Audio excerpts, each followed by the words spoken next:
Hello friends, नमस्कार. मी भारत सावळवाडे. माझ्या Bharat Savalwade science academy या यूट्यूब चॅनलमध्ये मी सर्वांचं स्वागत करतो.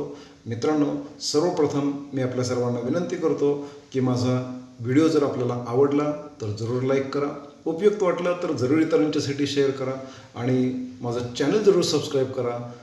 मित्रांनो, माझ्या या चॅनलमध्ये सबस्क्रिप्शन केल्यानंतर त्याच्या शेजारीच असणारा जो बेल आयकॉन आहे तो दाबायला आपण विसरू नका. म्हणजे माझे नवीन काही व्हिडिओ आले किंवा आणखी काही अपडेट्स जर मिळाले तर आपल्याला त्यांचं नोटिफिकेशन लवकरात लवकर मिळता येईल.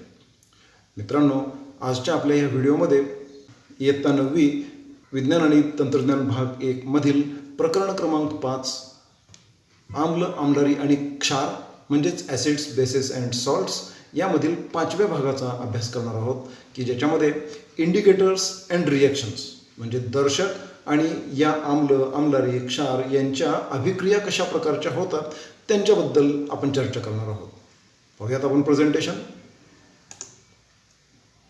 मित्रांनो, इंडिकेटर्स म्हणजेच दर्शक याबद्दल आपण यापूर्वीच्या इयत्तांमध्ये, इयत्ता 8वीमध्ये किंवा आणखी इतर वेगवेगळ्या इयत्तांमध्ये त्यांचा आपण थोडक्यात अभ्यास केलेला आहेच.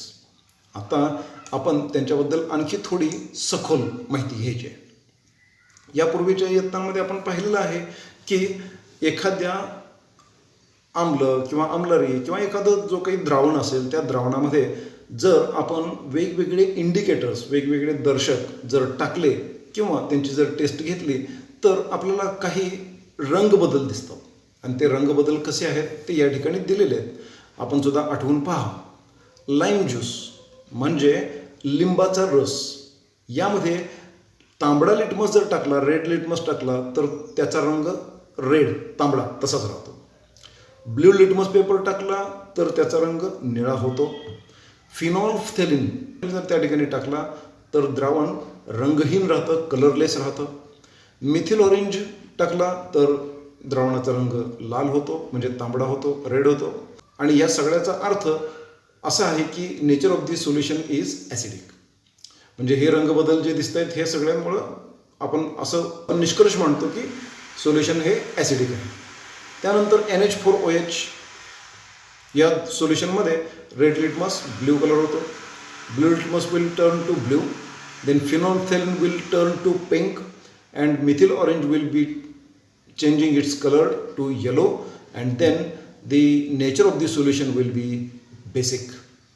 मित्रांनो, इथं थोडंसं वेगळं आहे आणि बाकी पुन्हा सगळीकडं तसंच दिसेल. ज्या लाईम ज्यूसच्या बाबतीमध्ये आपण पाहिलेलं आहे अगदी त्याच पद्धतीनं दिसणार आहे. म्हणजे HCl will turn to red or red litmus will remain red, blue litmus will turn to red, phenolphthalein will be colorless, methyl orange will be red and the condition of the solution will be acidic. Same is the case about vinegar. हे आपण मागील इयत्तेमध्ये अभ्यासलेलं आहेच. तर मग आता आपण आणखी थोडं पुढे जाऊ. मित्रांनो, आता आपण इंडिकेटर म्हणजे नेमकं काय हे थोडंसं पाहूया. Indicators the natural or synthetic dies which show different colours in acidic and basic solutions. हे असे काही नैसर्गिक किंवा सिंथेटिक किंवा ज्याला आपण संश्लिष्ट म्हणूया असे कृत्रिम असे काही पदार्थ आहेत की जे आम्ल किंवा आम्लारीमध्ये घातल्यानंतर त्यांच्या रंगांमध्ये बदल होतो. म्हणजे एकूणच द्रावणाचा रंग ते बदलवून टाकतात आणि त्यांच्या त्या रंगबदलावरून आपण तो पदार्थ आम्ल आहे की आम्लारी आहे हे ओळखतो. म्हणून यांना आम्ल, आम्लारी दर्शक असं आपण संबोधतो. Such general indicators are used to identify whether the substance is acidic or basic, but for precise information about the strength of acid or base, pH scale is to be used. म्हणजे थोडक्यात आपण पहा की एखाद्या द्रावणाचा रंग बदलला तर ते द्रावण आम्लधर्मी की आम्लारीधर्मी हे ओळखता येतं. हे ठीक आहे, हे ढोबळ आपण अंदाज घेऊया. परंतु समजा एखाद्या त्या द्रावणाची तीव्रता किती आहे हे समजून घ्यायचं असेल तर मात्र आपल्याला साध्या प्रकारचा दर्शक वापरून काही उपयोग नाही आहे. तर मग याच्यासाठी काहीतरी एक स्केल असला पाहिजे, एक पट्टी असली पाहिजे ज्याच्याबद्दल या pH स्केलबद्दल याच्यापूर्वी आपण पाहिलं आहे. मग त्या pH स्केलमध्ये प्रत्येक pH रेंजमध्ये काय रंग असतो, कशा प्रकारची त्याची टेंडन्सी असते, हे समजलं तर आपल्याला परफेक्ट म्हणजे अमुक pHचं हे सोल्युशन आहे हे सांगता येणं सोपं जातं. आणि मग त्यासाठी एक pH स्केल असतो एका बॉटलवर आणि त्या बॉटलमध्ये एक विशिष्ट प्रकारचं इंडिकेटर भरलेलं असतो ज्याला आपण युनिव्हर्सल इंडिकेटर असं म्हणू. मग आता ही युनिव्हर्सल इंडिकेटर नेमकं असतं कसं हे थोडंसं आपण पाहूया, त्याची माहिती घेऊया. युनिव्हर्सल इंडिकेटर मित्रांनो, युनिव्हर्सल इंडिकेटर हे नाव मी मुद्दामच त्या विशिष्ट रंगांच्या क्रमाने भरून टाकलेलं आहे. अर्थात याचा अर्थ असा आहे की pH कमी असल्यापासून pH जास्त असल्याकडं रंगात बदल कसे कसे होतात, त्याचे जे कलर स्ट्रिप्स आहेत ते कलर स्ट्रिप कसे असतात हे मी या ठिकाणी दाखवलेलं आहे. आता युनिव्हर्सल इंडिकेटर म्हणजे काय? Universal indicator is the mixture of many indicators. काही अनेक जादा इंडिकेटर्स एकत्र करून त्या सगळ्यांचं मिक्सचर त्या ठिकाणी तयार केलेलं असतं. In this 0.5% of each of the indicator is first prepared. प्रत्येकाचं 0.5% सोल्युशन तयार केलं जातं आणि मग ते सगळं एकत्र केलं जातं म्हणजे त्याचं मिक्सचर तयार केलं जातं. Then all the solutions are mixed together to produce the universal indicator.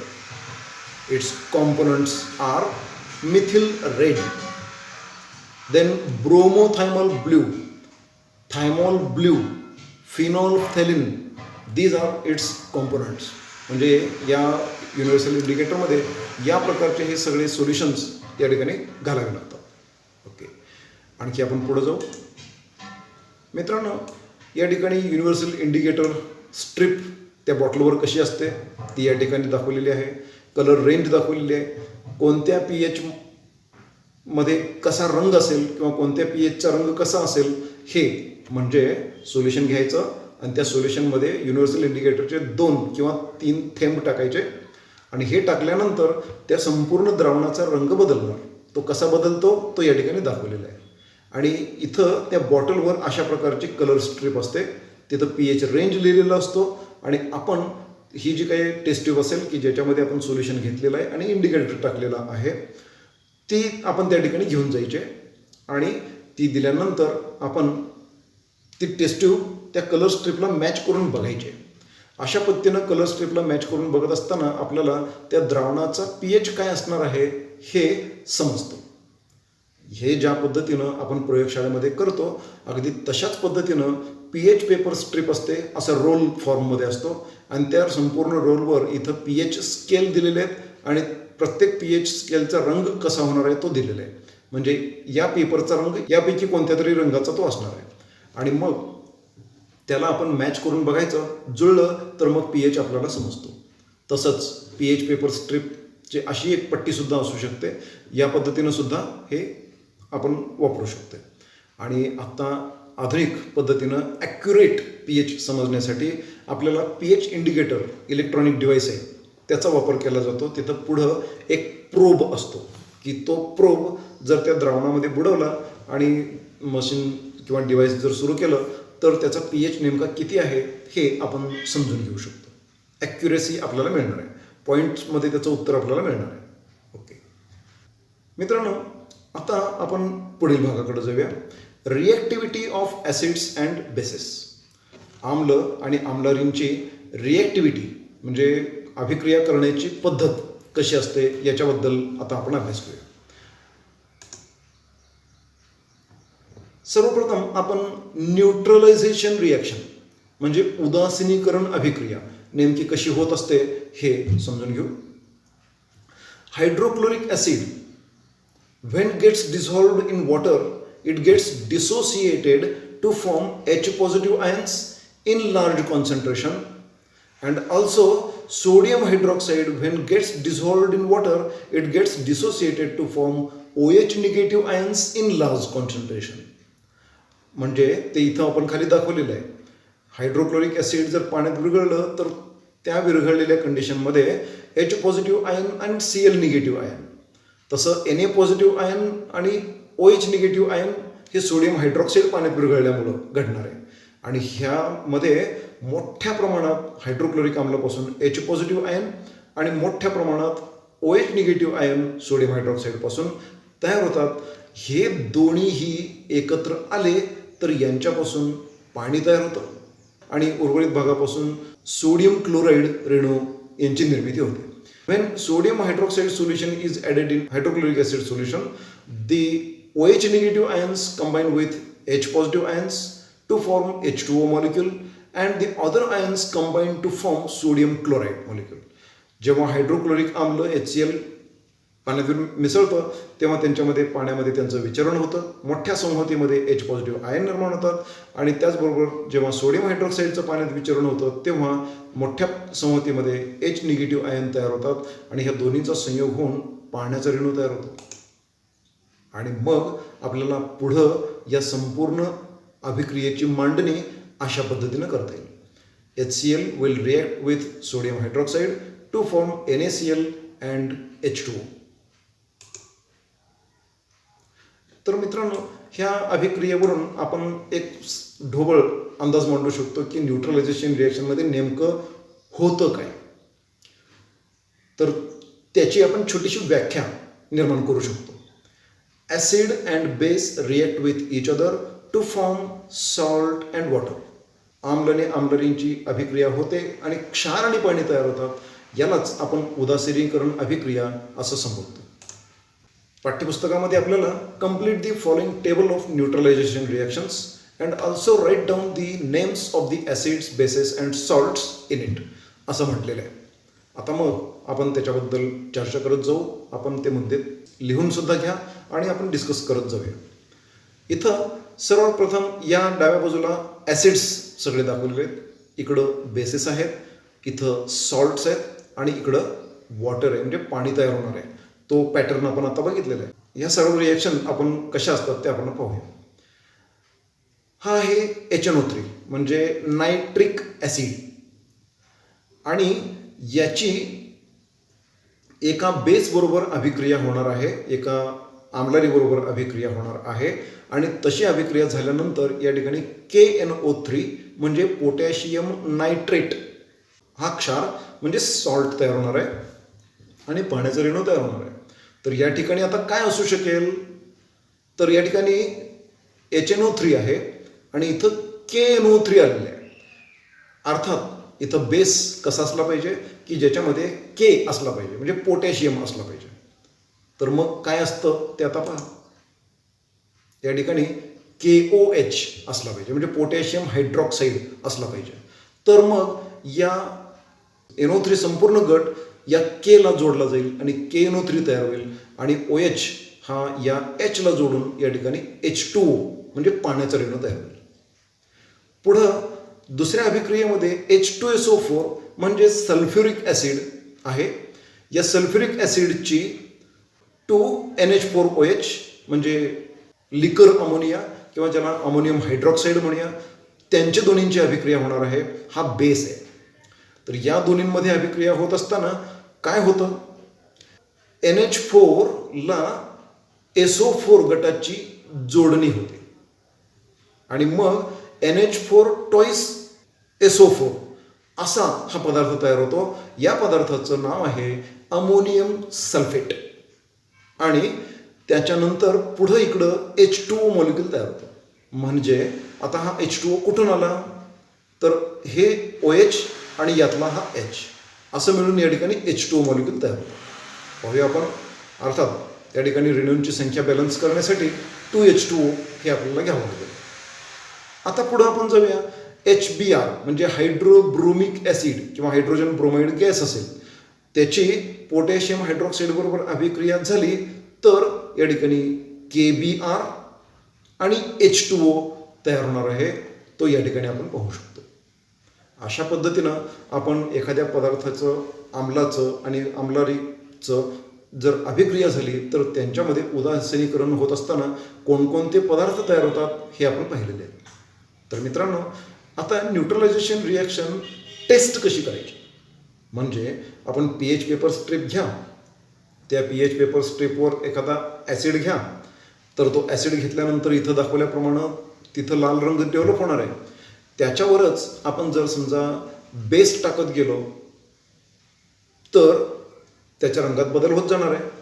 pH neutral होईपर्यंत हे आपण टाकत गेलो तर याचा अर्थ असा होतो की तिथं आम्ल आणि आम्लरींची अभिक्रिया होते आणि न्यूट्रल pH म्हणजे 7 pH असेल अशा प्रकारचं त्या ठिकाणी द्रावण तयार होतं, म्हणजेच उदासीनीकरण अभिक्रिया पूर्ण होते.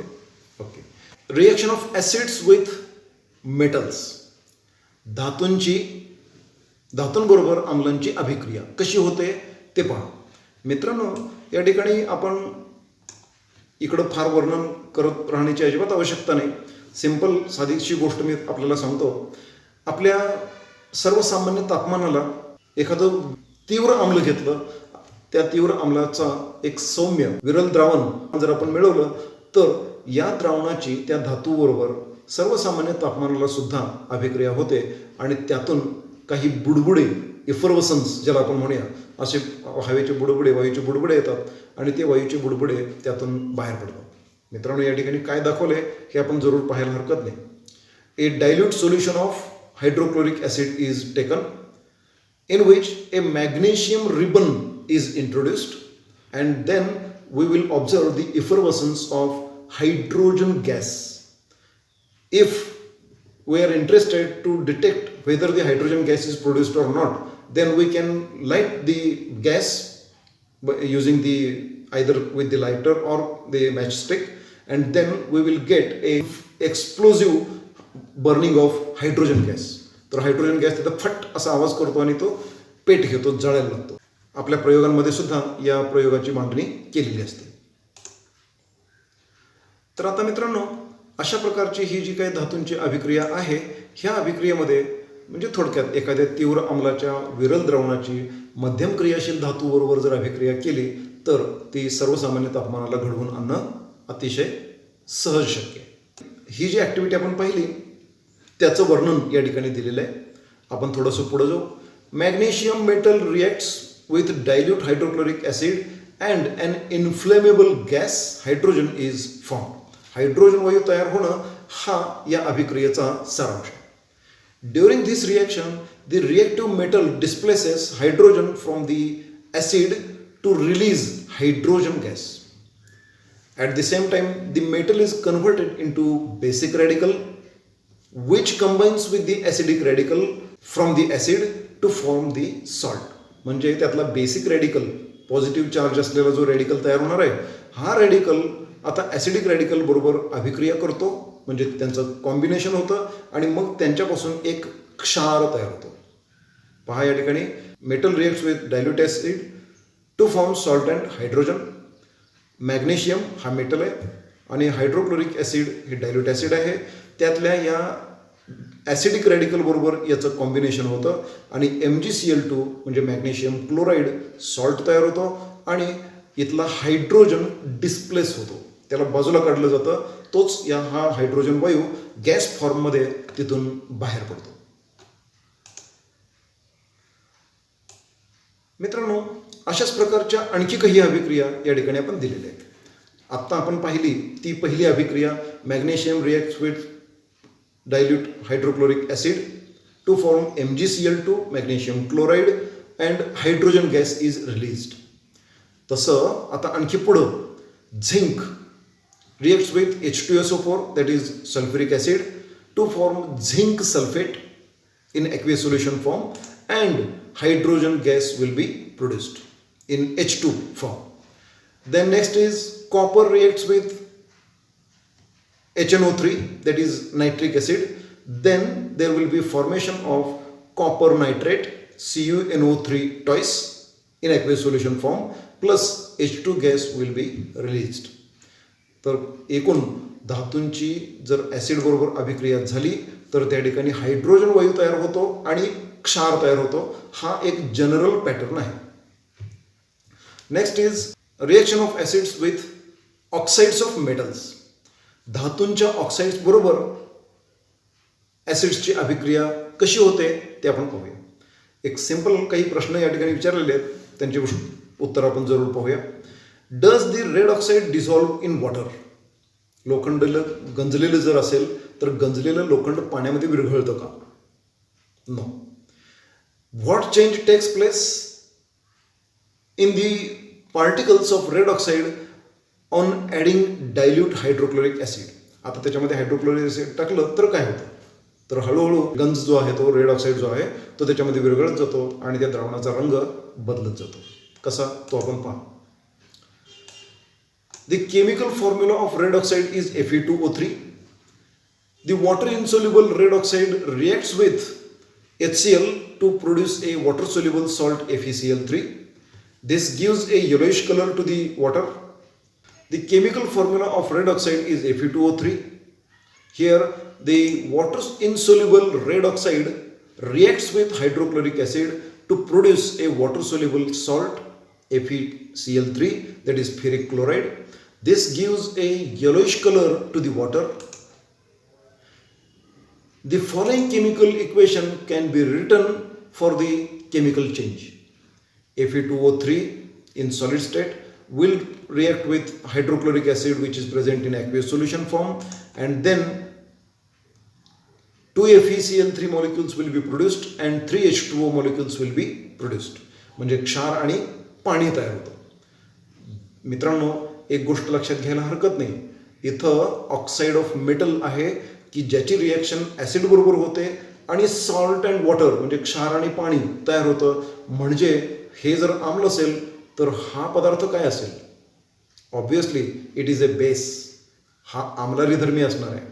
ओके, आता आपण पुढं आणखी पाहू. Complete the following reactions. Metal oxide will react with dilute acid to form salt and water. मग या ठिकाणी मेटल ऑक्साईड दिलेला आहे. Calcium oxide will react with hydrochloric acid to form CaCl2, that is calcium chloride, and H2O molecule will be produced. MgO, that is magnesium oxide, will react with a acid to form MgCl2 plus H2O. One can guess which type of acid will be present here. HCl. Okay. The next is ZnO will react with HCl to form ZnCl2 plus H2O.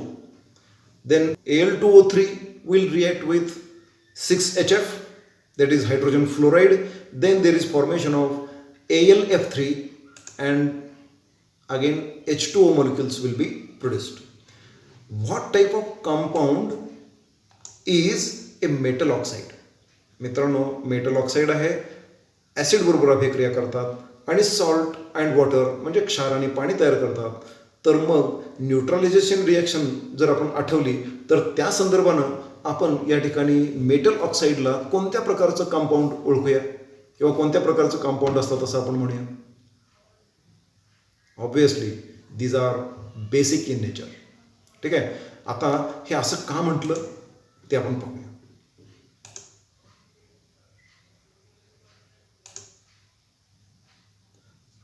आम्लाबरोबर अभिक्रिया करतात आणि क्षार आणि पाणी तयार करतात.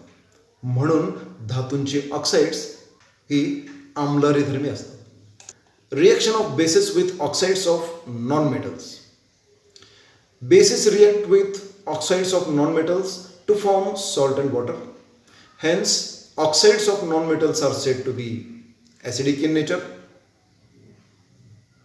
म्हणजे अधातूंची oxides कशा प्रकारच्या अभिक्रिया करतात ते आता आपण इथं पाहणार आहोत. Sometimes the oxides of non-metals themselves are said to be examples of acids. आता आपण पाहूया त्यांची काही उदाहरणं. Carbon dioxide reacts with sodium hydroxide to form Na2CO3 plus H2O. क्षार आणि पाणी तयार झालेलं आहे.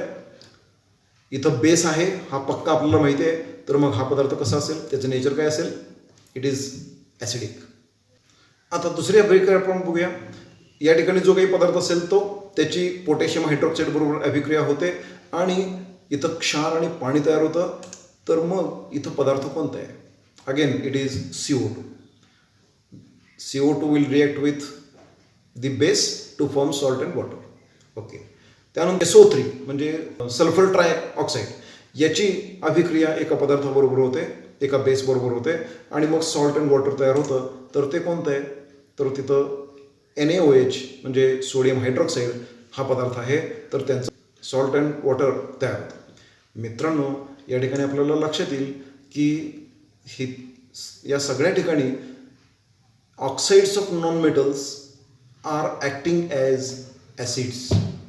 ओके, आतापर्यंत आपण पाहिलं की oxide of metal will act as a base, oxide of non metal will act as acid. Okay, आता आपण दोन वेगळ्या कंडिशन्सकडं जाणार आहोत, झिंक ऑक्साईड आणि ॲल्युमिनियम ऑक्साईड यांच्याबद्दल. Zinc oxide reacts with sodium hydroxide to form sodium zincate and water. Similarly, aluminum oxide reacts with sodium hydroxide to form sodium aluminate, that is NaAlO2 and water. इथं सुद्धा salt and water तयार झालेले आहेत.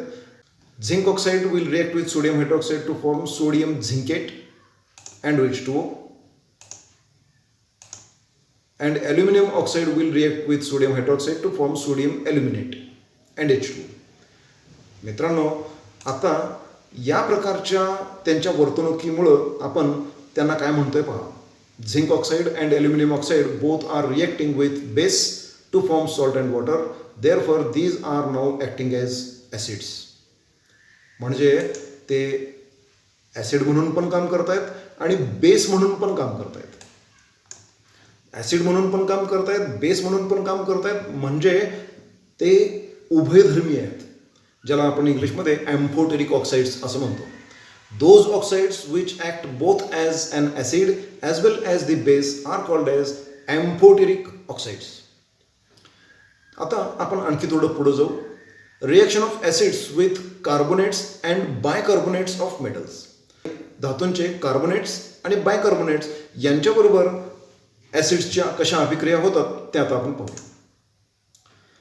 In this activity when lime water म्हणजे चुनकळी, खायचा चुना पाण्यात विरघळला की चुनकळी तयार होते, comes in contact with the gas released in the form of effervescence, म्हणजे फेसाळ वायूच्या स्वरूपामध्ये त्यातनं जेव्हा गॅस बाहेर पडत असतो, तो गॅस जर आपण या लाईम वॉटरच्या संपर्कात आणला तर lime water will turn to milky.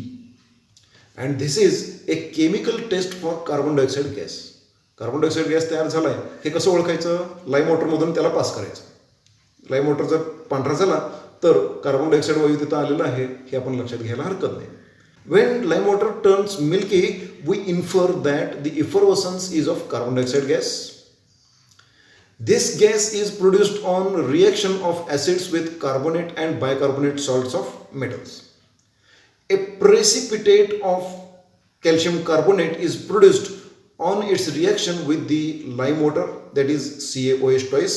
This is nothing but the calcium hydroxide. मित्रांनो, या ठिकाणी precipitate असं ज्याला आपण म्हटले that is known as अवक्षेप in Marathi. This reaction can be represented by following chemical equation like this. Here calcium hydroxide, that is CaOH twice, will react with carbon dioxide. Then this carbon dioxide and along with one oxygen from here there is formation of CaCO3 and the remaining part, that is H2O molecule, will be removed out. Okay, तर मित्रांनो आणखी थोडंसं आपण पुढे जाऊया. आणखी अशाच काही अभिक्रियांचा आपण विचार करूया. कार्बोनेट सॉल्ट्स ऑफ मेटल इकडे दिलेले आहेत आणि डायल्यूट ॲसिड्स इकडे दिलेले आहेत. तर त्यांच्या रिॲक्शन्स झाल्यानंतर तयार होणारे पदार्थ कोणकोणते ते आपण या ठिकाणी पाहत जाणार आहोत. Sodium carbonate will react with hydrochloric acid, that is Na2CO3 will react with 2HCl to form 2 NaCl molecules plus CO2 plus H2O. Okay, Na2CO3 will react with sulfuric acid, that is H2SO4. Then there will be formation of sodium sulfate plus CO2 plus H2O. Then CaCO3 will react with nitric acid HNO3 to form CaNO3 twice plus CO2 plus H2O. Okay, त्यानंतर पुढे आपण जाऊ आणखी K2CO3, that is potassium carbonate, will react with sulfuric acid to form K2SO4, CO2 and H2O. अशा पद्धतीनं या ठिकाणी धातूंच्या कार्बोनेट बरोबर जर आम्लांची अभिक्रिया झाली तर तयार होणाऱ्या पदार्थांमध्ये काय काय असेल? Another salt of the metal, carbon dioxide gas, and H2O molecules. हा त्यांचा जनरल पॅटर्न असेल. ओके, आता आपण आणखी पुढे जाऊ. मित्रांनो, या ठिकाणी बायकार्बोनेट सॉल्ट ऑफ मेटल यांच्याबरोबर अभिक्रिया कशा होतात ते पण आपण पाहू. NaHCO3, that is sodium bicarbonate, will react with hydrochloric acid to form NaCl, another salt of metal, plus carbon dioxide gas plus H2O molecule. आणखी पुढे आपण पाहू. KHCO3, that is potassium bicarbonate, will react with nitric acid to form KNO3, that is potassium nitrate, CO2, that is carbon dioxide gas, and H2O molecule again. Then NaHCO3 will react with acetic acid to form sodium acetate and carbon dioxide gas, and H2O molecule will be produced. आता मित्रांनो, आणखी आपण पुढे जाऊ. याच्यामध्ये salts म्हणजे क्षारांचे वेगवेगळे प्रकार कोणकोणते असतात ते आता आपण पाहणार आहोत. क्षारांचे आम्लधर्मी, आम्लारीधर्मी आणि उदासीन असे प्रकार आहेत. आता म्हणजे त्यांचं pH जर आपण पाहिला तर pH पेपरवर ते त्यांचा pH वेगळा दाखवतात. म्हणजे सगळेच क्षार न्यूट्रल असत नाहीत. ते आम्लधर्मी किंवा आम्लारीधर्मी किंवा उदासीन सुद्धा म्हणजे न्यूट्रल सुद्धा असू शकतात. तर ते कसं असतं ते आता आपण पाहूया. सॉल्ट्स कसे तयार होतात ते आपण पाहूया. When we have seen that salts are formed by reaction between acids and bases, though this reaction is called as neutralization reaction, the resulting salts are not always neutral. प्रत्येकच वेळेला क्षार हे न्यूट्रल असत नाहीत, उदासीन असत नाहीत. A neutral salt is formed by neutralization of strong acid by strong base. ज्या वेळेला strong acid and strong base यांची अभिक्रिया होते त्याच वेळेला तयार होणारा सॉल्ट हा न्यूट्रल असतो. The aqueous solution of neutral salt has pH equal to 7. An acidic salt is formed by the neutralization reaction between a strong acid and a weak base. Strong acid आणि weak base यांची अभिक्रिया झाली तर acidic property त्या ठिकाणी राहते. त्यामुळं हा थोडासा ॲसिडिककडे जातो. The pH of the aqueous solution of an acidic salt is less than 7. On the contrary, basic salt is formed by neutralization reaction between weak acid and strong base. म्हणजे ज्या वेळेला एखादा वीक ॲसिड आणि strong base यांची अभिक्रिया होते त्यावेळेला तयार होणारा क्षार किंवा सॉल्ट हा त्याचा pH 7पेक्षा जास्त असतो. म्हणजे तो बेसिक असतो, आम्लरीधर्मी असतो. मित्रांनो, खाली काही सॉल्ट्स दिलेले आहेत. हे सॉल्ट्स ॲसिडिक की बेसिक किंवा न्यूट्रल याच्याबद्दल सांगायचं आहे आणि ते आपण त्याचं क्लासिफिकेशन या ठिकाणी थोडक्यात दाखवलेलं आहे. ते आपण जरूर पाहून घ्या. मित्रांनो, पुन्हा एकदा माझा व्हिडिओ जर आवडला असेल तर जरूर लाईक करा. उपयुक्त वाटला असेल तर जरूर इतरांच्यासाठी शेअर करा आणि चॅनल जरूर सबस्क्राईब करा. तिथंच बेल आयकॉनसुद्धा प्रेस करा. Stay connected. धन्यवाद.